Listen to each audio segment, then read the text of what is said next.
we're pulling the sheets back on the company. We're showing how the sausage is made. How much do we actually make? So we're gonna start with HVAC service. Our average ticket in the HVAC service world is about $450. So that is our average repair ticket that we're seeing right now. So if we have a $450 repair ticket, we're gonna go based off of these percentages here and kind of break it down and show you guys, okay, here's what the numbers actually look like on potentially your home and your service call. So for overhead, we have $130. That goes to pay the support team, the managers, the warehouse, insurance, taxes, all that fun stuff that really nobody wants to talk about or think about. So overhead, 130 bucks. Next, we have our parts and materials, $112.50 for parts and materials.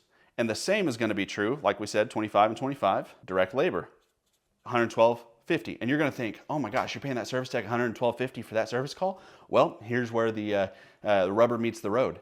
Our service tech has 8 hours in a day, in a work day, just like everybody else. So a lot of their time, probably 40% of their time, is gonna be spent driving down the road.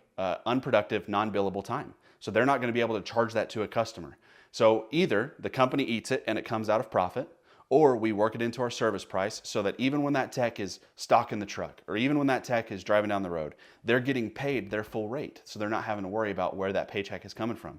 So that's where that actual wage comes from. So no, it might not be 112 directly on that call, but we're playing a game of averages here. You know, we're playing money ball, if you will. You know, so we're trying to win in the aggregate. You know, we're just looking for those base hits. And so this covers that 40% time where we're going to be driving down the road, stocking the shelves, doing what we need to do to make sure that we're capable of serving your home well the next time we see you. So direct labor. Then we have our warranty. So for our warranty, we got $22.50. That right there is a compounding deal. Again, this is an average. We know that most of the time we're not gonna have a warranty issue. We're not gonna have a callback issue. So we're gonna keep this rolling and keep it in a little kitty. That way, when the time does come that we have to tap into it, we've got money there. And last but not least, most importantly, the net profit of the company. What did the company make on this call? This call, we would have made $67.50 net.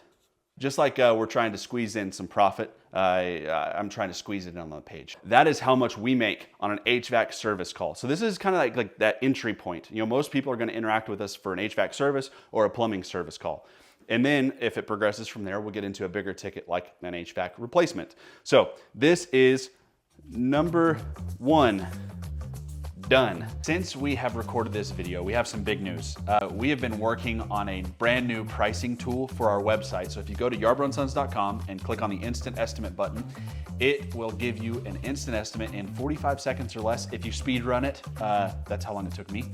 But again, I just clicked through it really fast. But you can get an instant estimate on what it would cost to replace your home's HVAC system or water heaters in less than 45 seconds. Upfront pricing gives you a great range of ideas as far as what to expect when it comes to replacing your home's two most expensive appliances, your HVAC and your water heater. So if you're in our service area, go check it out.